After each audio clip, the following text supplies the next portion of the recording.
खाली खाली अखियों में तू ही बसा था, मन्नत मुराद मेरी तू ही दुआ था। रिश्तों के मान सारे झूठी कहानियां, होती ना आसान रब्बा याद भुलानियां। हो हारा दिल सजना वे, हारा दिल सजना वे, ओ सजना वे। چرا باید حواسم باشه که سمی کجاست؟ پیش خواهر بزرگشه. خواهر بزرگم مثل مادری، پس چرا باید نگران باشم؟ اگه خواهر بزرگش میخواست مراقبش باشه، پس چه دلیلی بود یه مادر جدید بیاد؟ میتونید از این راه برید بیرون. من از این خونه نمیرم، بلکه شما دوتا میرید. آبجی مبارکت باشه. تو قراره دوباره برای داداشت مادری بکنی. اون برنامه‌ای هم که داشتی و بهتره بیخیالش بشی، چون دیگه به کارت نمیاد. گوش کنین. شما هر چی میخواین بخورین خودتون درست کنین. تو آشپزخونه همه چی هست. چای، شکر، همه چیز. خودتون برین درست کنین و خودتونم بخورین. من و عابده صابونمونو خوردیم. بریم. آهان. پس اینطوری؟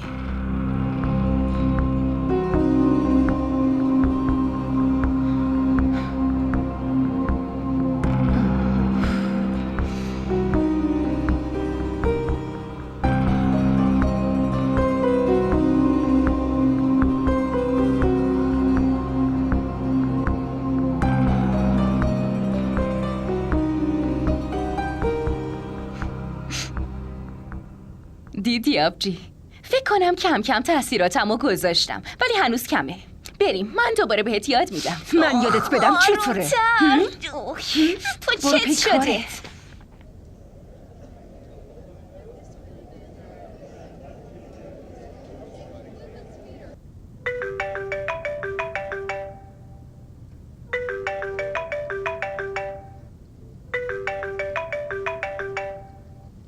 الو. الو، چطوری روحان؟ کجایی؟ الان خونه‌ام. امروز حالم خوب نبود، دفترم نرفتم. تو بگو چطوری؟ خوبم. روحان، من میخواستم در مورد یه چیز مهمی باهات حرف بزنم. میتونیم امروز عصر همو ببینیم؟ آره، عصر میبینمت حتما. پس تو همون کافه همیشگی هم قهوه میخوریم و هم حرف میزنیم. باشه، عالیه. پس میبینمت. فعلا.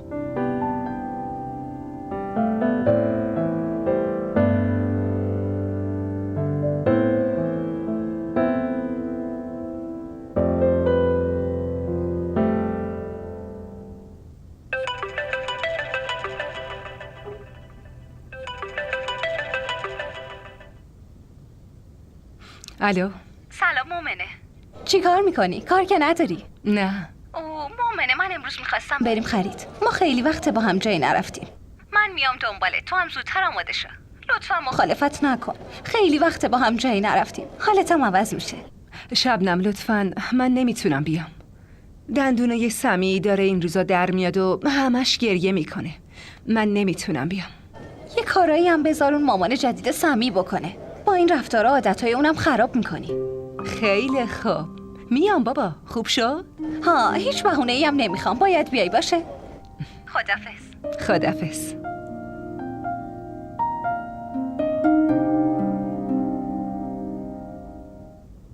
تو اومدی ازم اجازه بگیری یا اینکه خبر بدی؟ تو خیلی خوب میدونی که من بهت اجازه نمیدم شبا رو بیرون از خونه بگذرونی. پس چرا الکی بحث کنیم؟ آره دخترم، بابات راست میگه. منم تعجب کردم. اصلا ما نمیدونیم که اونا کیا هستن که اجازه میدن بچه‌هاشون شب بیرون از خونه بمونن. من حوصله بحث ندارم بابا. من میخوام برم و دارم بهتون میگم. من از اوضاع این خونه خسته شدم. من میرم و فقط ازتون پول میخوام، همین. عابده، دختر تو چرا داری اینطوری با بابات حرف میزنی؟ اصلا ادبم داری؟ نمیدونم این چه دعواییه که بینتون شروع شده. این اصلا به تو ربطی نداره. تو کی هستی که بین حرفای من و بابام دخالت میکنی؟ حد تو بدون. مؤمنه، به این بگو ساکت بشه. باعث شرمه که پدر همچین دختر بیادب و گستاخیم. عابده، بین من و تو دیگه چه رابطه ای مونده؟ من که فکر میکردم شکفته اینو با ناز و محبت بزرگ کرده، برای همین بعد رفتنش ناراحته، ضربه دیده، برای همین از هرچی عصبانی میشه و پیشم میاد. نمیدونستم که مسئله یه چیز دیگه است. والا من این ازدواج رو برای خوشحالی و آرامش خودم نکردم. من فقط برای این ازدواج کردم که شما از مسئولیت سمی راحت بشین. مشکل چیه عابده؟ تو چت شده؟ بابا شما لطفاً حرفای عابده رو جدی نگیرین. شما که میدونین این برای هر چیز کوچیکی از کوره در میره. لازم نکرده تو چیزی رو توضیح بدی آبجی. من الکی با کسی درگیر نمیشم و این باباتم پیش این زن غریبه 2000 آبرو برای من نذاشته. مگه این درسته؟ بابا دختر، بهترین زبون تو کنترل کنی. فراموش نکن که من بهتر از تو بلدم چطوری جواب بدم. عابده گوش کن، به هم نگاه کن. تو که خوب میدونی بابا اول عصبانی میشه، مخالفت میکنه، اما بعدش اجازه میده. یکم صبر کن. من دیگه نمیتونم صبر کنم آبجی. من میخوام برم، حتما هم میرم. برای رفتنم من به پول نیاز دارم. به بابا بگو اگه نخواست بهم پول بده من از دوستام قرض میگیرم. عابده وای وای، نمیدونم مامانت سر این چی خورده که اینجوری شده. این خواهر تو معلوم نیست چشه. آخه اینقدر زبون دراز، خدای توبه.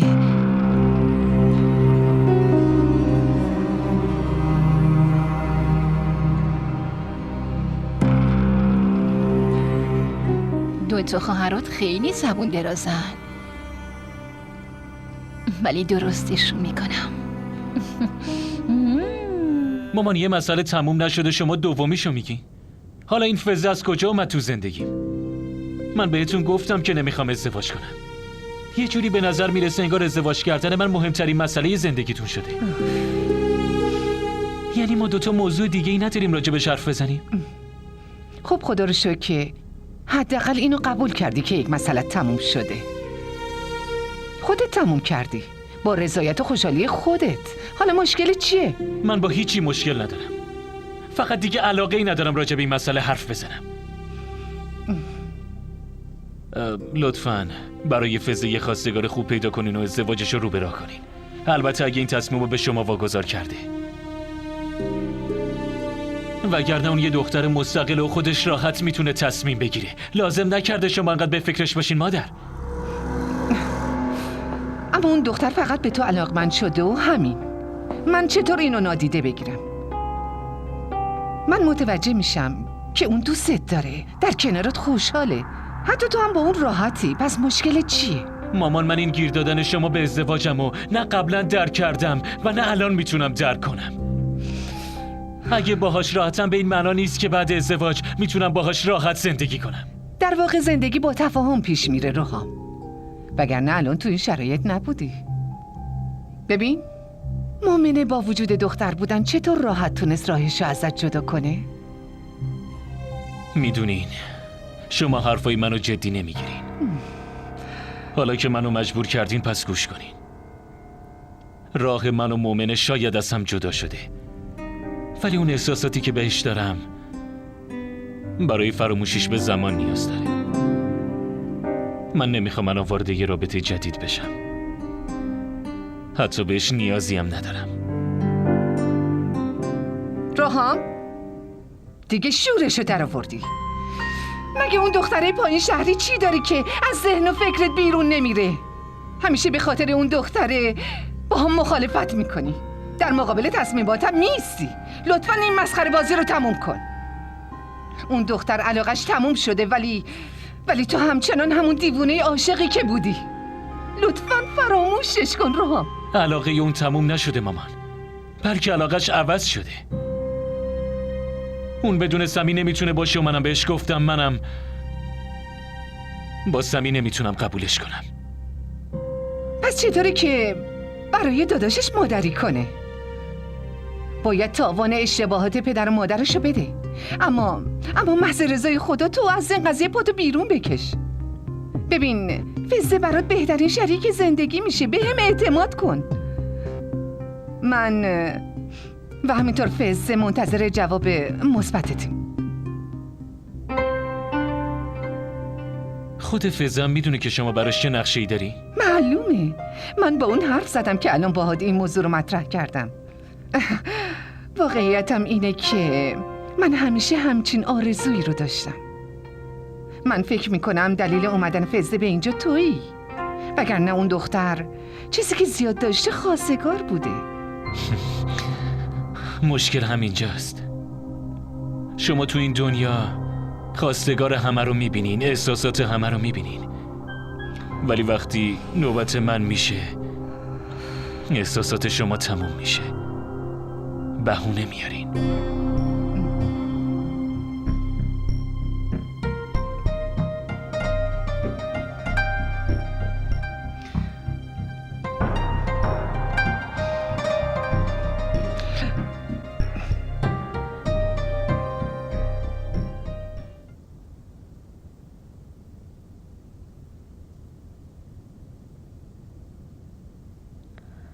اما شما چرا اینقدر نگران میشین؟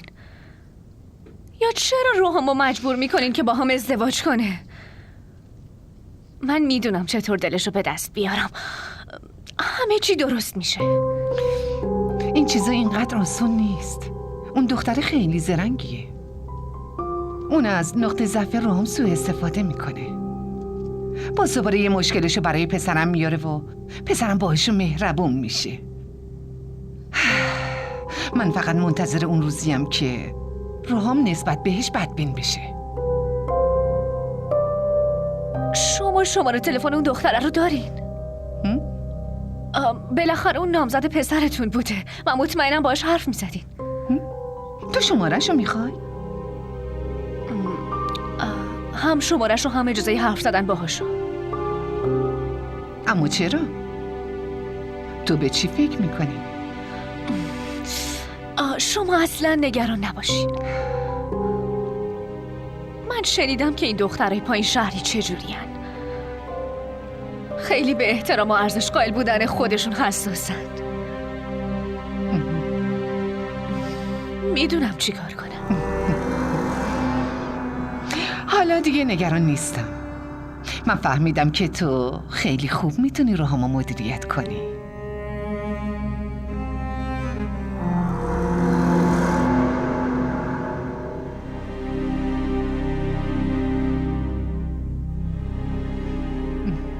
از بچگی اونو میشناسم. اونقدر هم لجباز نیست که شماها فکر میکنین لجبازه.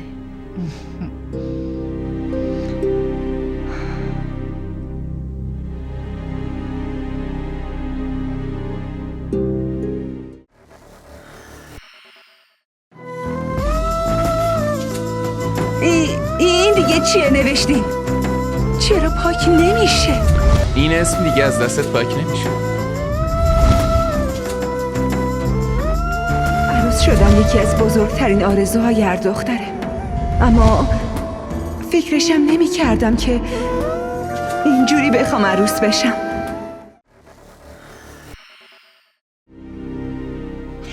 اون اینقدر شیطونه که همش بازیگوشی میکنه. همین که شروع میکنه به گریه دیگه تمومی نداره. میدونی خیلی ناز و خوشگل شده. میخوای ببینیش؟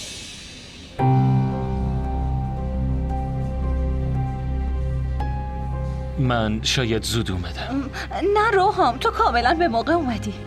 بیا بشین. نه شما راحت باشین، من بعدم میبینم. روحام، ما بعداً حتما همون میبینیم، اما دیدن شما دو نفر و حرف زدنتون مهمتره.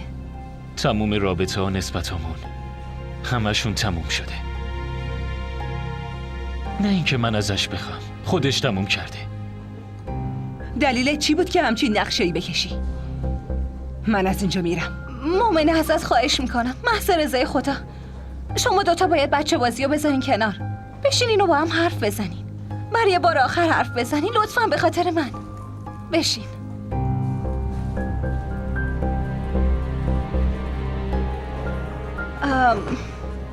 من یه کار مهم دارم و باید برم. شبنم،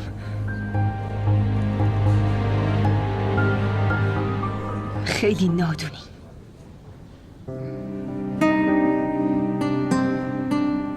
و خانم در مورد خودش چه نظری داره؟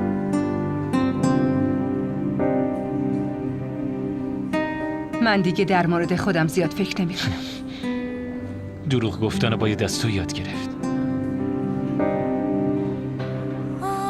حداقل دروغ من کسی رو اذیت نمیکنه. کسی رو تحقیر نمیکنه. و نه حتی کسی رو تو امتحان قرار نمیده. تو از کجا میدونی که خودت یه امتحان برای کسی نیستی؟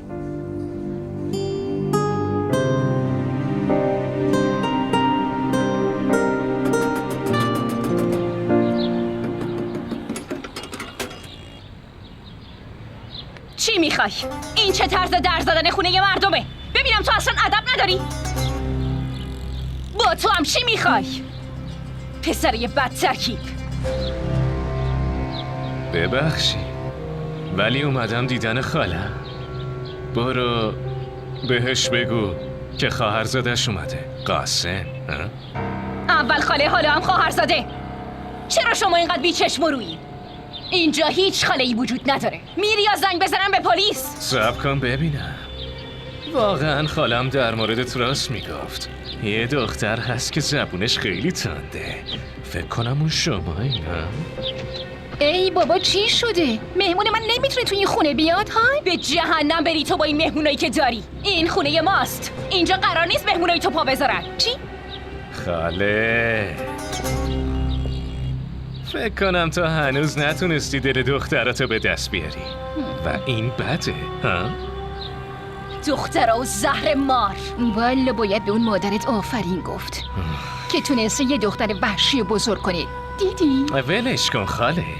راستش میخواستم یه حرف مهمی بزنم اگه شما اجازه بدی. بعدش خودم میرم، ها؟ نمیدونم دیگه چقدر باید آدمای زبون نفهم و نادون ببینم. خب بس دهنتو ببند. تو چرا با این دهن به دهن میشی؟ بریم داخل. درو ببند بعد بیا. بریم.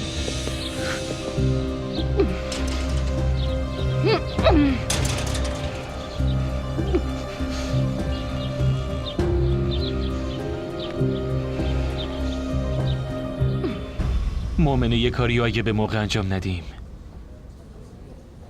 یک روز مجبور میشیم تاوان بزرگی رو پس بدیم. من فکر میکنم به رابطه خودم و خودت خیلی زمان دادم. طرف ازش چی گیرم اومد؟ من هنوز همون جاییم که شروع کردم. مگه من به کجا رسیدم؟ منم همونجا وایستادم. پس شکایت چی رو به هم میکنی؟ ولی تو این زمان کم زندگیت خیلی عوض شده. من نمیتونم خودم رو تو چشمای تو پیدا کنم.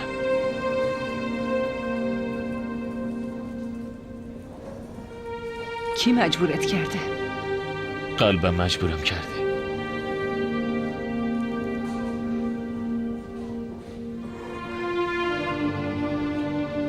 پس به قلبت بفهمون.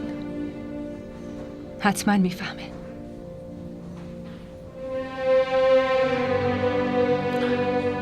حتما این کارو میکنم. ولی بازم برای آخرین بار میخوام به تو بفهمونم.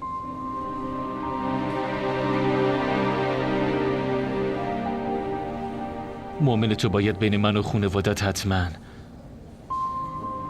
یکی رو انتخاب کنی. از اون جنجالو بیا بیرون. سمی، عمو، عابده، اینا مسئولیت تو نیستن.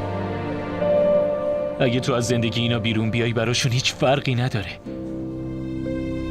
حتی سمی؟ یعنی میگی اونو تو بغل یه زن غریبه رها کنم؟ این خودخواهی نیست روحام؟ مؤمن اون فقط داداشته، بچت نیست که اینقدر احساساتی در موردش فکر میکنی. تو مشکل چیه؟ به خاطر همین سمی بود که عمو ازدواج کرد. بذار اونا زندگیشونو بکنن. مسئولیت دیگه تموم شده. نه هیچی تموم نشده. فقط دل تو کوچیک شده. اگه نمیخوای با هم ازدواج کنی خب نکن، ولی حداقل به اسم ازدواج به هم توهین نکن. اگه تو به خاطر دلت مجبوری، پس منم مجبورم. اگه تو منو با سمی قبول میکنی پس قبوله. 24 ساعت وقت داری. اگه جوابت مثبت باشه فردا همو میبینیم.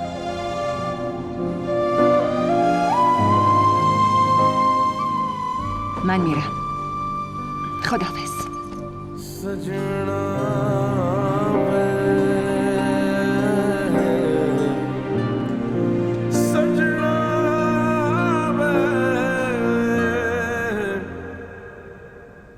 بشین ازت پذیرایی کنم.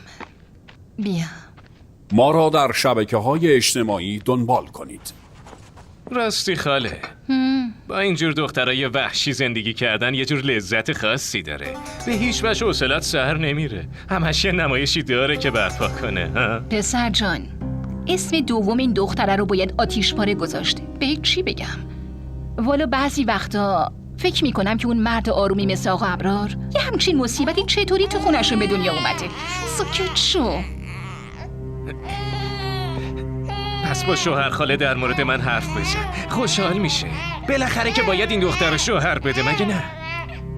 باش حرف میزنم، ولی الان نه. بذار اول تکلیف اون دختر بزرگ معلوم بشه. بذار هر دوتاشون با هم ازدواج کنن. تو چرا نگرانی؟ ها؟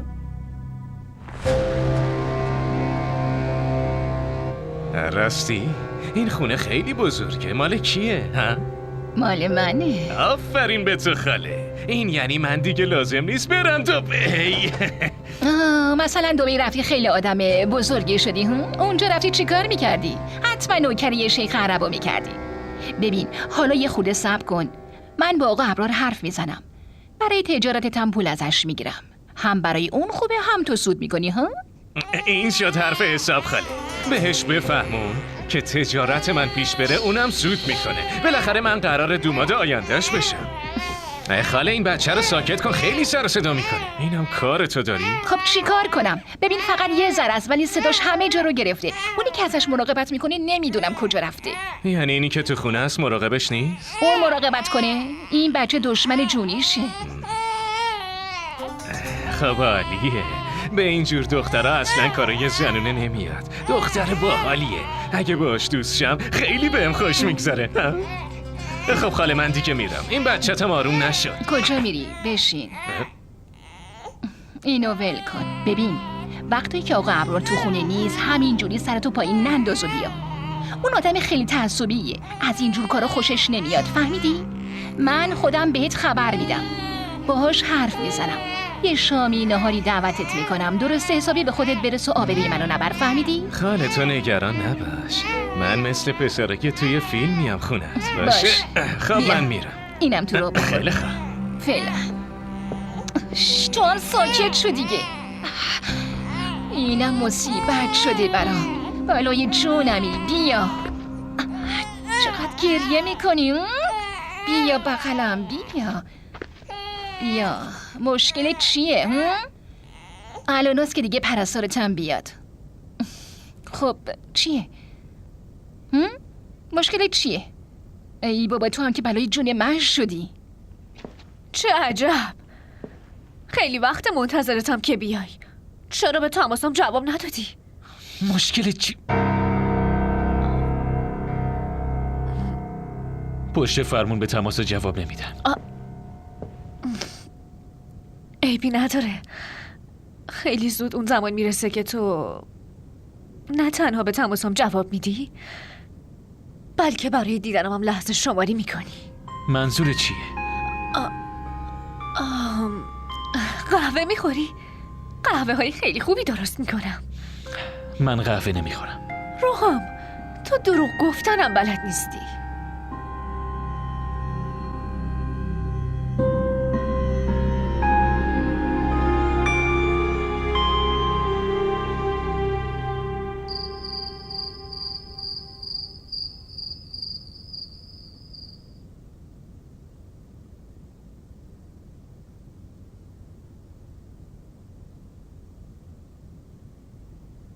معذرت میخوام، شام یکم دیر آماده شد. بفرمایید غذاتون رو بخورید. داشتم پسرتون رو میخوابوندم. نمیدونین چقدر اذیتم کرد. اگه مامانش زنده بود عادتش میداد سر وقت بخوابه، ولی حالا که نیست. به هر حال شما غذا نمیخورین؟ نه، من خیلی خسته شدم. میدونی تمام روز خونه برق نداشتیم. از بس این پسرتون رو باز زدم دیگه دستام خسته شدن. بدنم درد میکنه، اصلا اشتها ندارم. ماشاءالله اینقدر این پسر شیطون شده یه لحظه هم آروم نمیشینه. من یه خورده دراز بکشم. حداقل چند لقمه با هم بخورین، تنهایی بهم نمیچسبه. واقعا؟ آره درست میگین. باشه. بفرمایید. نون گرم و تازه بخورین. ممنون. دیگه بخواب. سمی؟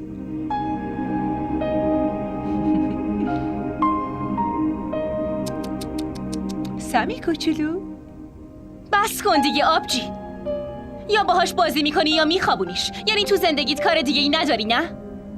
برای اینکه باهات حرف بزنم باید منتظر باشم. حالا دیگه این اتاقم شده اتاق بچه بابات. بچه ها همشون حس خوبی دارن. یه چیز دیگه، وقتی از یه بچه خوشت بیاد انرژیشو از دورم حس میکنی. من نمیخوام چیزی رو حس کنم. حتی اصلا نمیخوام قیافه اینم ببینم. پس برو تو اتاق مامان. چرا اونجا رو قفل کردی؟ برو همونجا بخواب. نظر خوبیه. همین کارو میکنم. به علاوه زندگی رو باید برای اون زن هیله‌گر حروم کنم. آروم باش.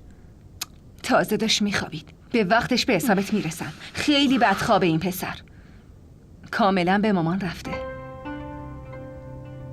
یادت میاد وقتایی که مامان خواب بود هر چقدر آروم حرف میزدیم بازم خواب مامان خراب میشد.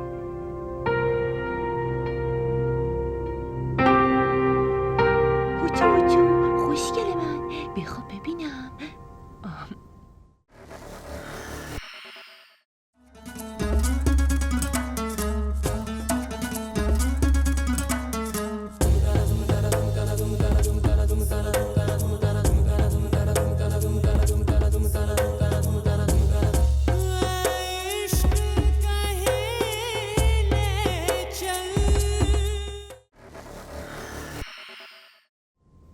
من داشتم فکر میکردم خب دخترای بدون مادر هرچی زودتر برن سر خونه زندگیشون براشون بهتره. میدونین زمونه خیلی بد شده. معلوم نیست مردم گوش بچه ها رو از چه حرفایی پر میکنن. برای همین اون میاد و باهاتون دعوا میکنه. این حرفتون کاملا درسته، اما شاید منم تو عصبانیت خیلی زیاده روی میکنم. شما محض رضای خدا چیزی نگین. معلوم نیست اینا تو چند روزی که تو خونمون مهمونن. برن خونه شوهرشون، نباید خاطری خوبی از خانواده پدرشون داشته باشن؟ منم منتظر همینم. نمیدونم اون روز کی میاد. ای بابا، خب این کجاش ناامید کننده است؟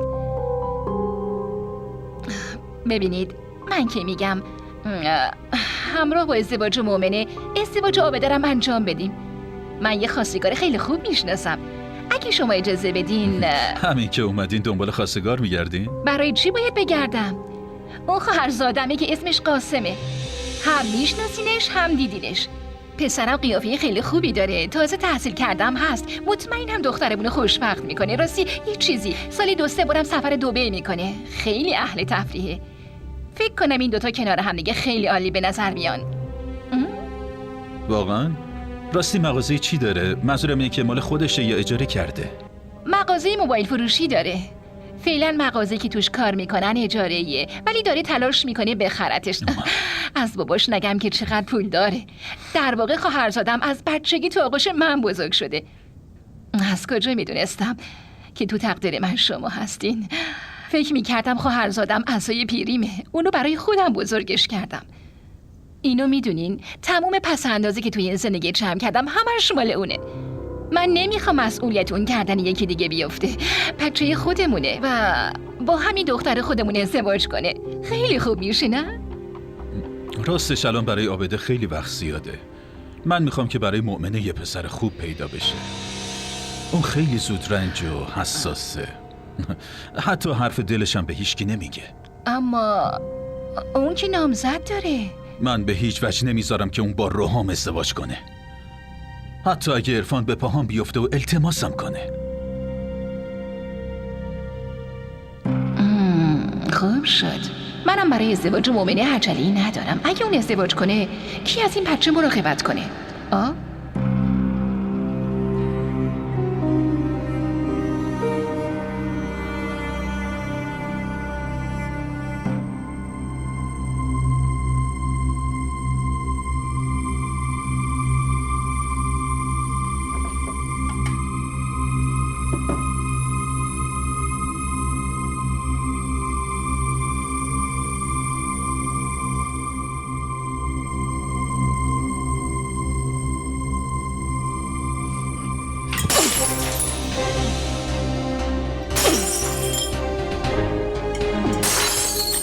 ای بابا چی شکست؟ ای بابا تو این وقت شب تو آشپزخونه چی کار میکنی؟ چرا اومدی آشپزخونه؟ اینو ضربه جدیدم بود. دیوونه شدی؟ دارد چیه؟ چرا این کارو میکنی؟ داردم همینه. اگه دوباره خواستی در مورد من حرف بزنی پس بدون که قراره به این حال بندازم. ای تو دیوونه شدی؟ چی کار میکنی؟ عقلتو از دست دادی؟ آره من دیوونم. وقتی یکی جلوی من نقش بازی میکنه اون وقت رگ دیوونگیم بالا میزنه. مثل بچه آدم باش. اینا جایزیه من بود. من از خونه خودم آورده بودم. حالا فقط ظرفات شکسته. ولی فهیمه چی شده؟ نکنه گربه اومده چیزی رو شکسته؟ حالا نشونت میدم. اگه تلاش کنی گوشه بابامو با حرفای بیهودت پر کنی تو رو هم به همین روز میرسونم. فراموش میکنم که تو الان زن دوم بابامی.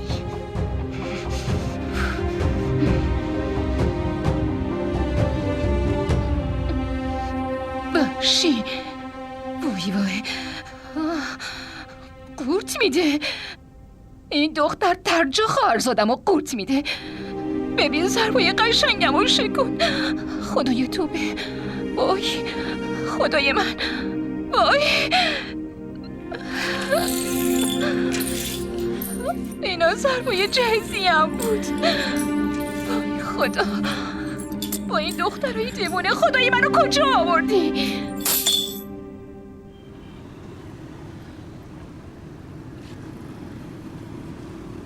ما را در شبکه‌های اجتماعی دنبال کنید.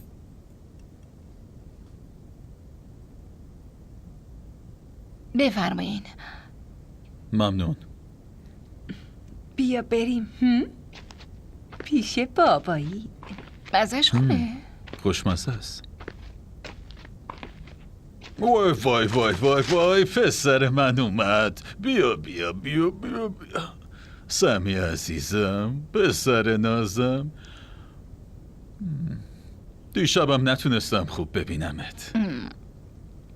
مؤمنه تو شبا بچه رو پیش فهیمه بذار که بخوابه، چون که عادت داره با صدای بچه بیدار بشه. آره کلن عادت دارم. بچه یه نفس بلند بکشه من بیدار میشم. من فقط به خاطر شما اینو پیش خودم نمیخوابونم. ولی شما ببینین سمی چقدر مؤمنه عادت کرده. مثل مامان دوستش داره. منم دلم نمیاد که از هم جداشون کنم. اینم که بدون داداشش خوابش نمیبره مگه نه؟ بابا این برای شماست. لیست خرید آماده کردی؟ خیلی وقتی که لیست بهم ندادی. عابده رفته. کجا؟ کالج؟ چی؟ چطوری بدون اطلاع دادن به باباش رفته؟ ها؟ من وقتی صبح بیدار شدم اونا تو خونه ندیدم. حتی چمدونشم نبود. اینم دیگه شورشو در آورده. اگه دوباره برگرده خونه اونا تو خونه راه نمیدم. دیگه نمیخوام قیافشم ببینم. بابا لطفاً عصبانی نشین. اون که ازتون پرسیده بود. شما که میدونین اون چقدر لجبازه. وقتی یه چیزی تو ذهنش بیاد دیگه انجامش میده. ناسلامتی من باباشم. حق ندارم باهاش مخالفت کنم. ولی اون یاد گرفته که فقط لجبازی کنه. ای بابا این چطور ممکنه که اون از خونه بره بیرون و تو با خبر نباشی؟ تمام وسایلشو جمع کرده، چمدونشو بسته و تو اصلا خبردار نشدی؟ شما لطفاً رو زخممون نمک نپاشین. سمی دیشب دیر خوابید، حالش خوب نبود. این که من کی خوابم برد اصلا خودمم نمیدونم.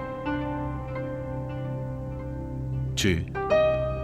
سمی پیش تو خوابیده بود؟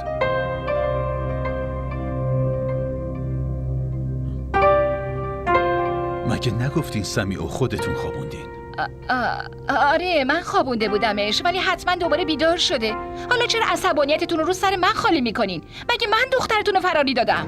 عابده فرار نکرده، فقط یه سفر از طرف کالج رفته، همین. دیگه بس کن دختر، ما همین دنیا رو دیدیم. دخترایی که بدون اطلاع دادن به خونه بوده از خونه میرن به بهونه سفر کارج و این حرفا، اینا هیچ وقت بر نمیگردن. بقیه‌اش رو دیگه خدا میدونه. شما لطفاً بس کنین. بابا من به عابده زنگ میزنم، اون برمیگرده، احتمالاً الان تو کالج. بیان اینو بدینش به من. بدینش. بیا بیا بیا سمی عزیزم.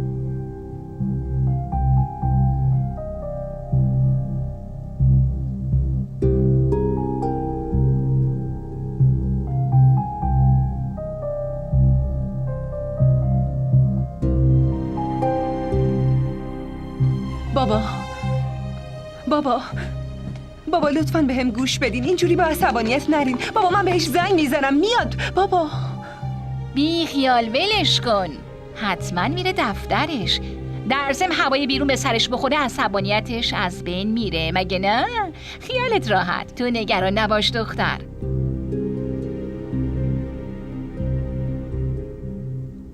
ای بابا دیدی؟ خواهرت خیلی زیاد عصبانی شد. عالی شد، یکیش که رفت، حالا دیگه نوبت دومیشه. اینم از خونه بیرون میندازیمش. نظرت چیه؟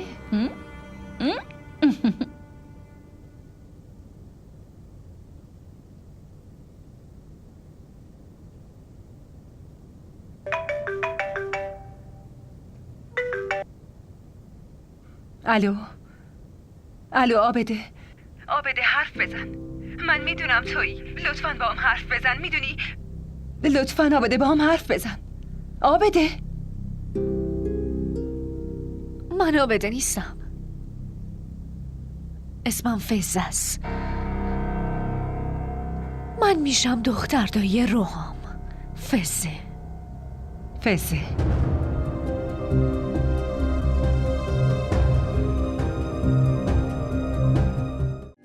खाली खाली अखियों में तू ही बसा था, मन्नत मुराद मेरी तू ही दुआ था। रिश्तों के मान सारे झूठी कहानियाँ, होती ना आसान रब्बा याद भुलानियाँ। DDTV ارائه کننده بزرگترین سریال های درامای ترکی، کره‌ای، پاکستانی دوبله شده به فارسی می باشد. لطفاً سابسکرایب کنید و عضوی از خانواده ما شوید.